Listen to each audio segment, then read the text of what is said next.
Hey guys, my name's Aaron Green, and I'm one of the elders here at Mountain View. I'm sitting here with Ryan, and we're going to talk today a little bit about 2020, where we find ourselves, what's going on, and where were you personally on January 1, and what were your hopes and dreams for your family? And As a joke, a goal that I would set for 2020 is to be better at creating goals because I'm terrible at it. So my goal was to be better at making more goals. For me personally, I think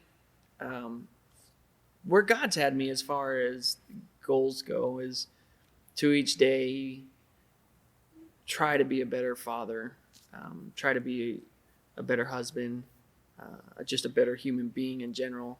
And I fail at that a lot, so it's an easy one to keep making as a goal, I think. But that was one of my ongoing personal goals, not just for January 1st of 2020. And obviously with COVID, if I'm honest, there were times where I wasn't very even good at that because it just had me kind of messed in the head with everything that is happening. And there were days where I was good at it, and then there were days where I wasn't very good at it. But did you feel as it when we entered into COVID, it was kind of a 8-week thought process, right?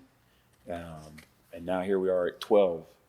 Have you accepted it? Has it gotten worse? Did it get worse and now it's getting better as far as your mental?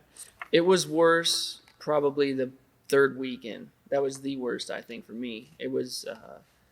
I honestly felt like a slinky is the best way I can describe it. I'd be on this end of the spectrum of this is chaotic, this is crazy, why is this happening? And then I'd be on the end of the spectrum of life is good, why don't we just be normal? And so I would just be pulled between these two, where on that third week, I was at a loss. I couldn't describe it. I was having a hard time. Slinky snap. Yeah. I was having a hard time even just being a good human being to other people. Yeah. Sadly. So for missions and MVF, and you had plans, you had thoughts for 2020 that got a bowl of bad fruit. They did. So our mission trip to Bolivia, which is typically in July, shot. That's out the window. I had so to speak to the goals for the church side, that I did have some of those regarding. We've been working on potentially taking a trip to India with an organization called Hands of Mercy Ministries. And this was presumably the year. Apparently that's not the case. And so I was hoping to start that relationship to be able to potentially send teams to his organization, which is basically planting churches, working with the orphans and widows, but largely planting churches, which is kind of where I'd like to see some of our missions going, where we're involved in the evangelism aspect of it. So that one's obviously not available. Another one was last year we took a trip to South Africa, hoping to see that potentially become another relationship. And that's, I was shared an email earlier today just about some of the stuff that's happening there that I think we might get to a little bit later. And that one's not an option either. But hopefully was looking to see 2 or 3, potentially even Haiti, for example, with Pastor Mike, that we could do, but not an option right now. Your goal was to set more goals. Right. And all your goals got thrown out the window. Have you set new goals? That's kind of why I don't set goals. If I'm honest, I know that God gives me today. And I know I also know the other side where it's okay to set the goals in the event that you do make it there, right? But I tend to live a little more over here where I'm in this moment, and I try to be in the moment. And so it's hard to set goals with this moving target as far as missions are being a better dad and a better husband and a better human being. That's every day, right? But the mission trip goals or mission mentality goals are hard to set with the current reality in which we live. Well, it's kind of a combination here and along those lines, right? You don't really set goals, and But as missions pastor, there's ODF, that's a local missions. Yes. And every Saturday, folks, if you don't know, we deliver food out of here. Right. And so there's been some local things, and then there's, how has your vision of missions changed? I would say, obviously, as I was asking earlier, with our mandate being, pointing people to Jesus by fostering relationships, if that's our mandate as a church, the traditional mindset and function of missions would be a sending nation, being the United States, for example. We'd send people over to Africa or India, and in the 90s there was a buzz phrase called, and it's still around, but the 1040 window. In that between the 10 and 40 latitude lines, north latitude lines, is the most unreached people groups. And so we would be sending missionaries to those locations. But so we'd have long-term missionaries going there. That what has changed is that we now have some of those residents, or the individuals that would live in that window, are actually migrating to Western cities. So the mission mindset in itself has changed in that, and it's a slippery slope, because some people say a missionary is specifically someone who's sent out to another location, right?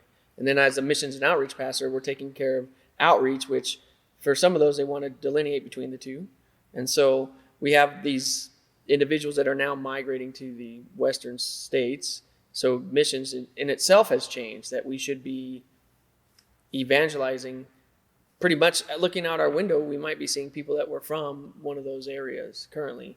So the way it's changed for me is, again, it's on a day-to-day basis, in that we're all called to evangelize. Some of us are better at it than others. Some of us are actually gifted with the gift of evangelism, and so therefore it comes more natural. But we're called to evangelize, and that's what missions is at the core. Being able to, in my opinion, go and spread the gospel to somebody who doesn't know it. So the way it's changed is meeting our neighbors where they're at right now. We're not able to meet here in the building, so am I able to take time and go over to my neighbor's house, or even have my kids be a part of that, and have the kids go over and be a part of just being the hands and feet to our neighbor. So some of it is just based on the restrictions we have, trying to be respectful in that regard, but still continuing to show Christ through our actions and our words, not just our words, but the two combined. So some of it is just on a small scale, loving our neighbor. What do you see? What are you hearing from the global missions? I mean, I just, as I was thinking about this conversation, and I was thinking about you've invested your life. Some of the missions people that you support, I think they've relationships and marriage relationships overseas. Yeah. And just what a crazy moment that this is for them. And so I'm curious what you've heard and seen. So we as a church support 2 missionaries in areas that are compromised, if you will. They're not permitted to share their locations. They kind of keep everything on the down low. So for them, a lot of their mission work involved, obviously, direct interaction, and that's difficult. So for one of them, they've been stuck in the States this entire time. So they came back. His wife was working on getting her citizenship here in the United States, and as a result, they've just been stuck here. So I'm sure just they're chomping at the bit to get back, to continue to develop the relationships that they have. Thankfully, with technology, they're able to Zoom to a varying degree. Again, because they're in countries where they're being watched, and so it's hard for them to even do that. So that's extremely difficult for them. But then on top of that, you add COVID to the situation, and obviously we're talking through COVID, but just you have the missions, and then you have what we're experiencing with COVID, where schools are shut down, we're not allowed to interact, and we have in Dwyer, I70 is the school that we went and worked at in South Africa last year. The children there just were able to return to school, and I have my phone this entire time just to read a couple the director of the school asked them to write out their thoughts about reopening the school, and reading it even just this morning was it was difficult for me because I know for them the way the school functions is they're there the entire week, obviously doing the education aspect, but they're getting it through a biblical perspective. And so these 8th grade, 9th grade students are entrenched in just the gospel message throughout the week, and then they're sent home. And so without school, they've been left with this crater of not experiencing God. And then you take the cultural aspect of what happens at their home. So some of their examples are, I'm scared to be away from home, but I trust God. I'm not excited. I feel sad, angry, and scared because people are dying around the world, but I want schools to open. I feel like the world is falling apart. Maybe God is punishing us. I'm scared and excited at the same time. It put it into perspective for me in that I'm on the one end of the spectrum saying this is, we should be able to get back to normal. And these young, impressionable people, I was talking with my friend Quentin, who is the husband of the director, and he said that it's honestly surprising that some of these students hadn't committed suicide at this point, just based on culturally how they deal with circumstances of this nature, and they tend to live in the fear of it, and just by the grace of God that they've all been able to come back. So along those lines, we'll kind of talk about. Don just sent out a text, I think it was, and you'd mentioned earlier about going to Bolivia in July, and we just got word that COVID is in the orphanage there. And, what can people be praying for? What can we as a church be doing to help them? And tell us a little bit about what's going on down there. So yeah, in the orphanage, there are at least 9 of the staff members currently that we've been informed that have it. It has now spread to house number 1. So I'm not entirely sure the quantity of kids that have it in house 1, and then it's now even spread to house 3. So just with the environment of the homes, it's just a breeding ground for it. So it's making its way around to this date. Everyone is recovering, and I think that what their doctors have recommended is that they get nebulizers for each home and some medicine that they just keep on hand. So they were going to send money directly for that, but just to speak how good God is, they've already had somebody from the States offer to take care of all that. So financially, right now they're covered. As you said, we can certainly be praying largely for just God's divine healing. That's tight quarters for it to be spreading around. And so just for God to continue to heal those that are sick and to keep the rest of them healthy. What can the church, MVF here, what can people be doing? How would you like to see them get involved in missions?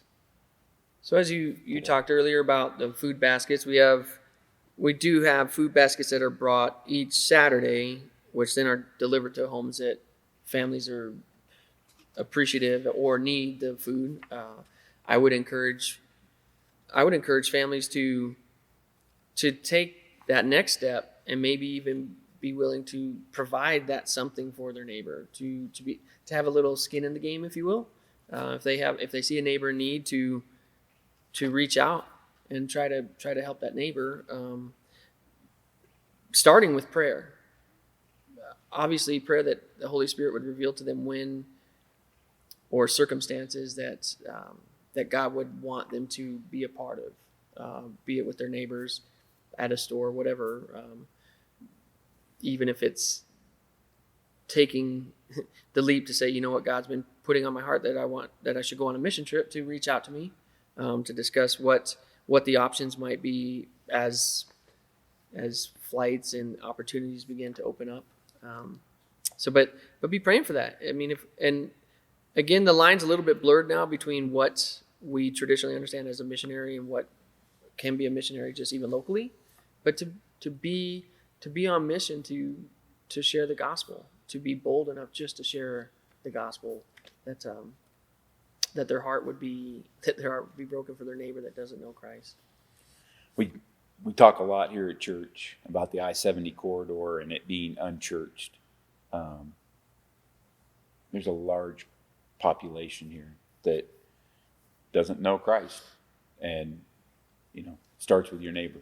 So, and sometimes just bringing some cookies, just break that, the ice barrier, if you will, and get past that to where, okay, now maybe they're not so threatening. Just start the relationship, pointing people to Jesus by fostering relationships and maybe observing a little bit. And I know part of that's discernment, and some people have obviously that gift, but just watching other people when you're at the grocery store, maybe just, telling the cashier thank you, or just these small gestures that can turn into a conversation, which then can develop into a relationship, which then creates the opportunity again for the gospel to be told. Because we're all still going to the grocery store for the most part. yeah. So we have interactions where that can be the case. Yeah. Well, it's not been an easy time. And there's been a lot more thrown at the staff here. From top to bottom, I want you to know that I appreciate everyone's heart here for people, for relationships, for caring for the community, for what you pour in to this area. And so it doesn't go unnoticed. Thank you for all the extra effort, all of the time that you spend fostering relationships and pointing people to Jesus. So I appreciate it. Likewise, man. Yeah. Appreciate you guys. So it's been really good. Thank you. Thank you, sir. Yeah.